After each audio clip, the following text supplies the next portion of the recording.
Hello, this is Sean. Hello, this is Marv Hansen. I'm sorry, what was your name one more time? It's Marv. You just called me? Marv or Mark? Marv. Marv. Hey, Marv, I wanted to call you and try and get a point of contact for somebody who would be in charge of the snowcat drivers on SS44 by Littlejohn Snow Park. That would be our club, yeah? So I had an interaction with one of your drivers, and I would like to speak to whoever his supervisor is. He was impersonating a police officer. When was this? Last Saturday. I actually have a dash cam video of it. He basically threatened to write myself and my friend tickets.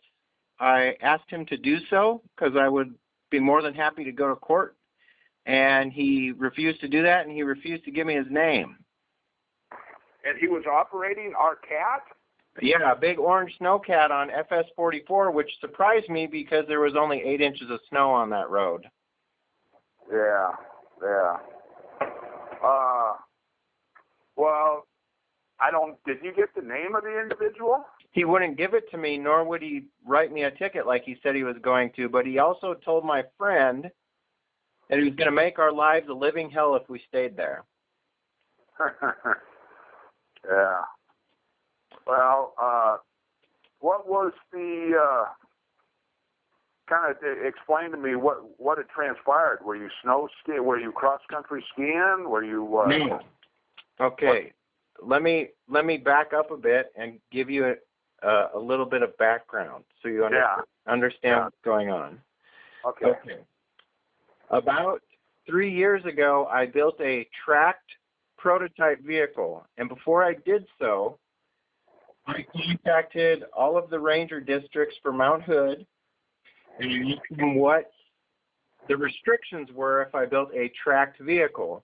And they said as long as it's tracked, you can be on any of the snowmobile trails that are groomed or the roads that are shut down during the winter season, which happens to be FS44. And the reason I go up there is because it's a wider road, and I'm able to yield the right-of-way to snowmobilers who are obviously going faster than I am. Right. That's a favorite area of mine. I've been going up there for 10 years. I specifically built this vehicle for that area. Okay. So, once in a great while, when the snow levels are extremely low on that road like they were this past weekend, right. Some of my friends in wheeled vehicles would come up. So one of my other friends was in a wheeled vehicle. Yes, I understand wheeled vehicles over 48 inches wide are not allowed on that road from December 15th through March, whatever the date is. I understand that. Yeah. So I agree with him that he was in the wrong. But he was very adamant about writing me a ticket for being up there, saying that because I was over 48 inches wide, that I was not allowed to be up there. Now, that's not true. I actually drove straight to the park ranger's office just to clarify one more time on Saturday. This is on Saturday. So I went straight to the park ranger's office in Parkdale, and I talked to Jim Thornton, who's one of the head honchos there. Right. He came out and looked at my vehicle, and he said there is absolutely no reason that you can't be up there. We discussed this with you a while back. And if somebody's giving you a hard time, you need to let their supervisor know. And I said, well, who do I have no clue who this guy is. He wouldn't give me his name. I didn't know, where to start. And he gave me a bunch of names. But I wanted to call you guys first because I'm assuming that it was you guys who are operating these snowcats up there. So yeah. Instead of me calling Cameron, Sam, or Jen Wade and escalating this to something that's going to turn into something stupid, all I'm asking is that you re-educate that driver of that snowcat as to what the rules are for that area. If I'm in a tracked vehicle, I am allowed to be up there on those snowmobile trails. So I actually have a video, and if you have an email, I would be more than happy to send you the video of this interaction that we had. Yeah. Why don't you send it to me? It was Sean, right? Yes. Are you the one that's running the Facebook page? That's one of our members. I'm not actually in charge of that. I don't do much of the social media stuff myself, but okay. I guess for the younger generations or whatnot is a good way of communicating and whatnot. I mean, I look every now and then. I catch up with the grandkids, look at their pages and whatnot. But what's your? I don't get on there. I mean, I look at our page, of course. What's your email address, Marv? Mine is MARV, so it's Marv, Jr. Marv Jr. Hansen, HANSEN 227 @gmail.com. You don't happen to be in front of your computer right now, do you? I've got it handy here. Actually, I got a notifier. It'll come on when you send it. When it gets it beeps. Okay. Give me a second to pull it up here.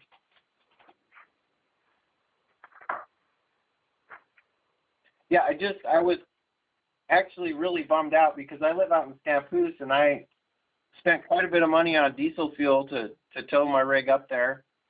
And then we didn't even get a mile into the road before this interaction happened. And I am not going to sit there and argue with somebody in a snowcat. Obviously, they could create a living hell for us. Right. Putting up 20-foot walls of snow or whatever so we can't ever get out. I get that. Yeah. So, well, I don't know. I know that they had. I don't know exactly who was driving the groomer, and I'm sorry that if he's rude. I mean, there's a right way and a wrong way of doing things. A couple of the guys, they're kind of hot-headed, and they see the four-wheel drives and whatnot. Been a weird snow year though, Sean. Yes. There's not enough snow for us to get out, and there's no reason. My mom taught me to treat others the way you want to be treated and whatnot, and that's generally the way I operate or whatnot. So maybe I get the bottom of it. We actually we have two groomers in our club, and one of the groomer operators is a law enforcement officer. But I know for a fact that it was not him because he was out of town last weekend. Okay. So I just sent it to you. You might check your spam box because I'm probably not in your safe mail list. Okay, I'll do it. Now, obviously, I got your email, and I'll get back to you with what I find out. I appreciate it, and thank you for hearing me out. And like I said, once again, I've cleared this. I would not build a vehicle like this if I couldn't take it somewhere. So for me to be told that I can't do it, I mean, I even wrote a book about it and it's on Amazon. So, yeah. I mean, it's just I was dumbfounded when somebody threatened to trap us up there, and I was not going to stick around for that. He had another individual in the cab with him, but the guy would not make eye contact with me, or he wouldn't talk either. So, that helps. That's ridiculous, and I apologize on behalf of the Columbia Gorge Power Sledders. I mean, we all, need to get along up there, and there's plenty of roads and plenty of, usually plenty of snow for everybody. But this year, whatnot. But hopefully, maybe Mother Nature will turn around. It's not looking real promising here for the next week or so, though. No, and just for your reference, we were the only people up there that day. We were the only people in the parking lot. We were there at 8 a.m. And we were the only people there up until I got everything loaded back up on the trailer and we left. So if that doesn't make a difference, I don't know. But like I said, was really surprised to see a snowcat on the road. I've never seen them up there, even when the snowmobilers are up there, and I usually go up with a group of snowmobilers. So I bet you get the grooming done during the week and then leave the trails for the, sure, the work, so to speak, on the weekends or whatnot. Gotcha. Okay, cool. I'd love to hear back from you. And like I said, thoughts or anything like that, I would really appreciate it. All right. Well, we will get to the bottom of it, and I'll let you know what I find out. And you have a good evening, Sean. You take care. All right. Thanks, Marv. You're welcome. All right. Bye.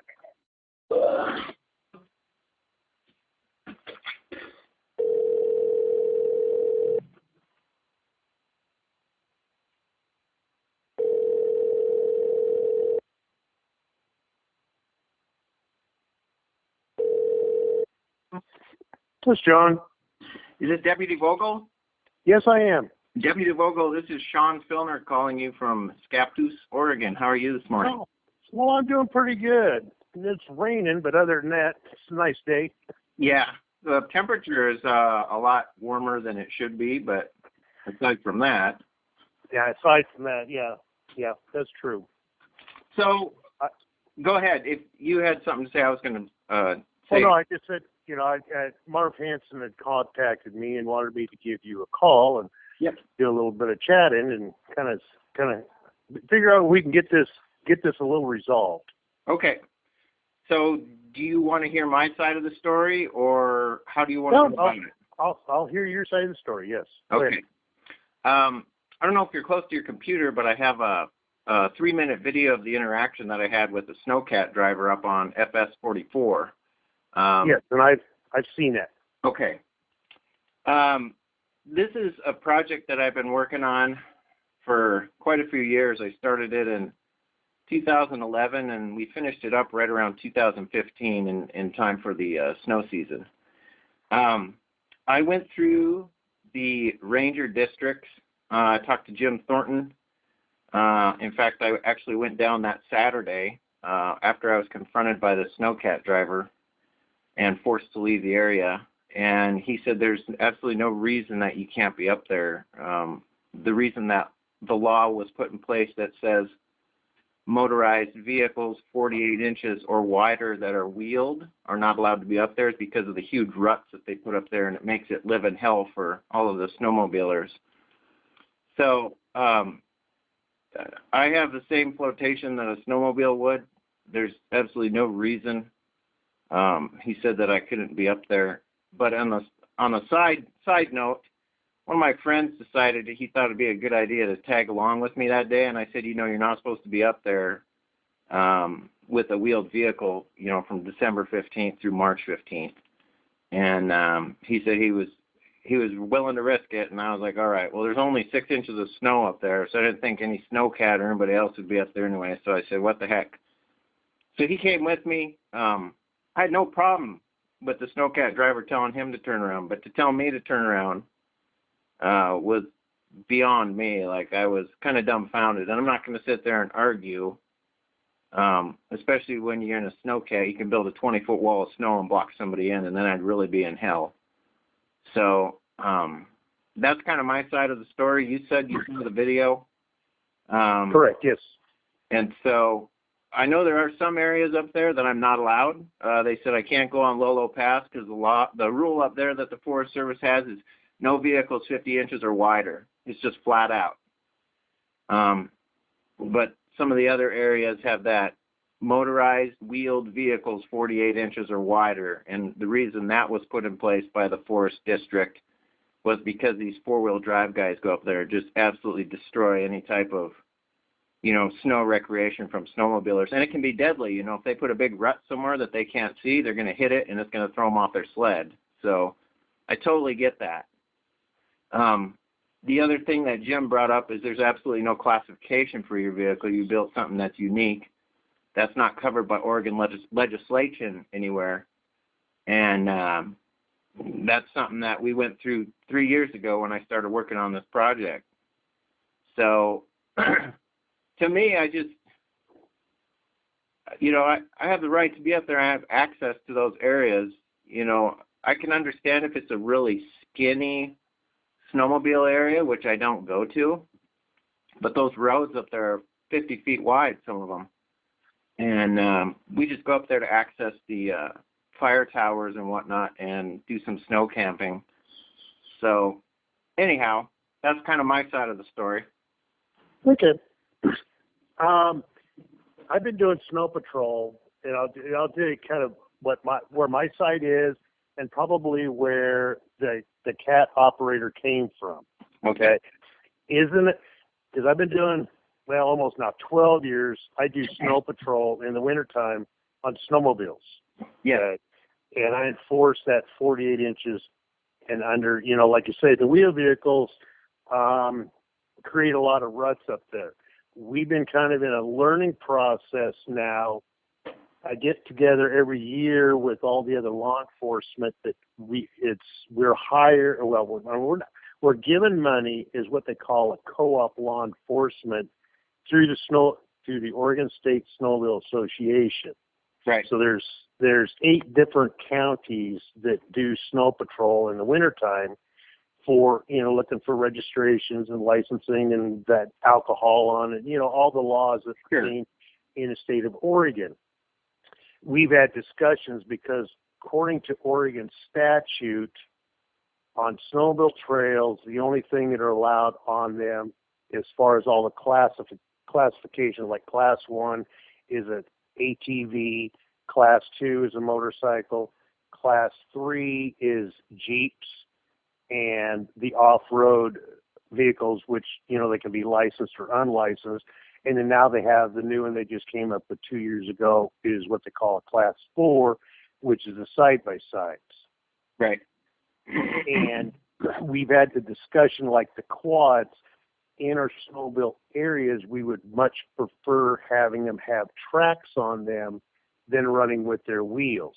Yes, they're 48 inches and less, but like, you kind of talked here, when you got a wheel out in the middle of the snow and it's spinning, it creates a rut. Correct. Well, when you take a quad as a Class 1, the description indicates it's 3 or 4 wheels, low inflation tires, and that. Once you put the tracks on it, then it changes its classification because it no longer is a soft rubber tires. Correct. So just kind of give you a little bit of history here. So we prefer, throw the tracks on them because they don't create a problem. And we now within the last 6 years, a lot of people have been getting into the side-by-sides. So they're tracking those up. Well, actually, by Oregon statute, they're not allowed on snowmobile trails. But some districts now are saying, yes, if it's a track vehicle, they can be out there. As myself, this was a little learning curve for me, too, because technology is changing a lot. It's coming along with it. Realizing, because I've gone to the Forest Service after I got a call from after I had heard about this, because I was contacted about it, and legally can they be up there? So I got with the Forest Service, plus also I got with the Forest Service law enforcement officers, and was educated that yes, if it's a tracked vehicle, it can be over 48 inches up on the road, or on the roads, and like kind of what you were doing, not knowing that, because basically I was under the impression if anything was over, now some are 48, some are 50 inches or less. If they're bigger than that, they were not supposed to be up on snowmobile trails. So that's the impression that the snowmobile clubs were under, and also the groomer operator, that it was over 48 inches and it's not supposed to be up there. Yes, true. In fact, wheel vehicles are totally shut down from being up on those trails anytime during the winter season. And I agree with that statement. I agree with you. And so I've learned a little on this one too, with getting with the Forest Service. No, it's a track vehicle. We allow them through our CFRs to be able to go up there and ride on and to drive up on those snowmobile our roads that are covered with snow during the wintertime, from the December 15th to the March 15th, which is, off the 44 road. And now if you go down to White River, they've got their set C from December 1st to April 1st. Each Forest Service kind of can, through their CFRs, have written them, and this is when we close the road to any motorized vehicles to keep it from getting rutted up, so we don't run into a safety problem, because it gets rutted, then a snowmobile comes along or a cross-country skier comes along and could get injured if they get into those ruts. Correct. So like I say, I found out, yes, okay, if it's a track vehicle, we have no problem with them being up there as long as the snow's not getting all tore up. Right. Which then puts it into a safety issue. Right. So, like I said, this is a new thing for us, Amy, because we weren't quite aware that yes, it's allowed to go. You were allowed to go ahead and do that. And like I say, every district, like you kind of brought up, every district's a little different. If you try to go over Lolo Pass, they said it's 50 inches or less, and that's it. Right. Deputy Vogel, this is something that I researched thoroughly 3 to 4 years ago before I started building this project and moving into Mattracks. And Mattracks have been around since '92. Right. So these aren't something new. And in fact, they outfit all of the emergency vehicles in the Midwest because they're based out of Minnesota. So emergency vehicles in the Midwest are outfitted with Mattracks, believe it or not. And so I am the only person within the state of Oregon who has a set of Mattracks on a full-size vehicle that I am aware of. Nobody else has stepped forward. I haven't seen anybody else out there. I usually travel with snowmobiles. I'm like the pack mule of the group. They can put the gear in the back of the truck and whatnot, and I'm able to move around. So this is the first time we've seen one up on our trail. So it kind of went, whoa, And it's very unique, and I get that, and it creates an emotional response, which is what you saw from that snowcat driver. But I know my rights, and I exercise those way before I even thought about bringing a set of Mattracks here from Minnesota. So yeah, go ahead. Go ahead. No, I was going to say the Forest Service has not allowed let us know that this in fact, because they do. I know we have snowcats that go up there. We have the groomer cat, plus also then the City of the Dalles has a snowcat that's up there, and then there's a local guy here in Cook River that has a snowcat that goes up there, and by Oregon State statute, they are allowed on snowmobile trails. Correct. And most of the snowcats that I've seen have metal tracks. Some of them have rubber tracks, but for the ones that I've seen, like the old antiques from like the snowcat clubs, they're all metal tracked, and I see those more often up at Mount St. Helens on some of the snowmobile trails rather than Hood Forest area for some reason. I think there's more of them up in Washington than there is in Oregon. But I guess my main goal is to just educate that driver because I don't ever want to spend 10 hours going up there just to get turned around, and come back, and I only got a mile of, snow travel in. I usually go up there with my girlfriend or some friends that are on snowmobiles, and we have lunch at one of the fire towers, and then we head back. We're not doing anything like Ken Block would do or anything stupid like that, or getting ourselves into situations where we require a helicopter to get out. So, yeah. Well, the operators have been informed of this now for the Snowmobile Club up there because I got with Marv after I had talked with the Forest Service, and I contacted him and said, yes, track vehicles can be up on our trails, regardless of size. Okay. They can be up there. So that has been taken care of. Okay, perfect. I just want to make sure I touch base with somebody who was kind of in charge of that area so I didn't get, told to leave again, and that was my biggest thing. I spent a lot of money doing this conversion to be able to go up there and enjoy myself, and I also spent a lot of money every time I decide to go up because I'm out in Scappoose. I got to load up the trailer. I got to put all the gear on it. I got to put diesel fuel. You get it. I understand that. Yes. Okay. So yeah, well, it's been informed to them. In fact, I'm gonna put it out to some of the other law enforcement officers out there that this is what's happening in our district. You might want to check with your Forest Service to make sure they're on the same page. Is it allowable to, and like you said, there might be some areas that say, no, it's got to be 50 inches or under. And it sounds like you're a very responsible person. You're following through with everything, and you've got it all together, so you're not going to cause any problems. Right. That's great. Okay. Perfect. Okay. Thank you. I all right. appreciate your time. Hey, not a problem. Thanks a lot. Okay. Bye. Bye.